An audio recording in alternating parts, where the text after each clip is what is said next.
ئەوە فەرمیە داناڵد جێی ترامپ تەمەن 78 ساڵان سەرۆکی پێشووی ئەمریکا جارێکی دیکە وەک سەرۆکی ئەمریکا دەچێتەوە کۆشکی سپی. هاوشێوەی گرۆڤەر کلیڤلند لە کۆتایی 1970کاندا ترامپ دوو خولی سەرۆکایەتی نایەک لە دوای یەک لە پۆستەکەیدا دەگرێتە دەست وەک 45مین و 47مین سەرۆکی ئەمریکا. بۆ ئەوەی تێبگەین کە سەرۆکایەتی دووەمی ترامپ چۆن دەبێت، ئەوەی بۆ ئەو مەبەستە یاریدەدەر دەبێت ئاوردانەوەیەکە لە یەکەم خولی سەرۆکایەتی و ئیدعاکانی ئەم دوایەی لە میانەی بانگەشەی هەڵمەتی هەڵبژاردنەکەدا. پرسی کۆچبەری بابەتێکی سەرەکیە بۆ ترامپ. لە ساڵی 2017دا دوای 7 ڕۆژ لە سوێند خواردنی ترامپ قەدەغەکردنی گەشتکردنی بۆ ماوەی 90 ڕۆژ سەپاند کە قەدەغی هاتنەنەو ئەمریکای لە هاوڵاتیانی حوڵاتی زۆرینە موسڵمان کرد.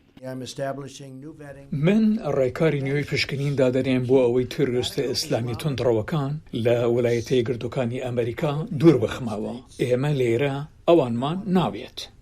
لە میانەی هەڵمەتی هەڵبژاردننی سەرۆکایەتی ئەم ساڵدا ترامپ بە توندی قسەی لەسەر ئەوە کرد کە پێی دەڵێت داگیرکاری کۆچبەران. ئەمەش ئاسایشی سنوورەکانی کردە پرسێکی سەرەکی هەڵبژاردن.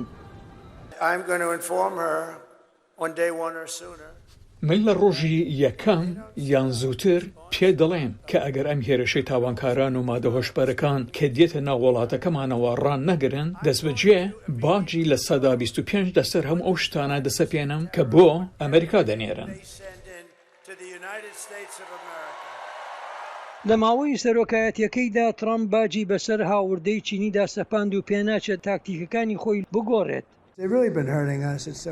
بەڕاستی ئەوان زیانمان لێ دەدەن. ئەو پەڕی نابەجێیە.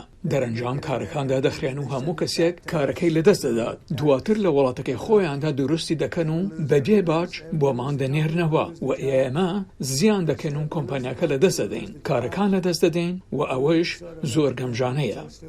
ترامپ ئەمریکای لە ڕێکەوتنی پاریس لە ساڵی 2015 کشانەوە ئەوەی کە پەیماننامەیەکی نێودەوڵەتیە و چارەسەری گۆڕانی کەش و هەوا و گەرمبوونی جیهانی و دەرهاوێژە گازیەکان دەکات.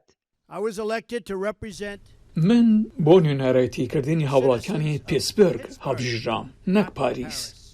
ترامپ دەڵێت سیاسەتی وزەی ئەو سەنگ دەخاتە سەر زیادکردنی بەرەمێنانی نەوتی ناوخۆ و پاشەکشەکردن لە ڕێساکانی ژینگەیی.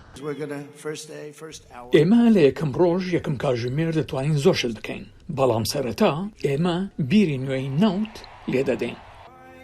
ترامپ لە خولی دووەمی سەرۆکایەتیدا بەڵێنی ڕێبازێکی پارێزگاری خوازانە و گۆشەگیرانەتر لە سەرۆک جۆ بایدن لە 4 ساڵی ڕابردوودا دەگرێتە بەر. سمکۆ عەزیز بۆ تیناترین دەنگی ئەمریکا.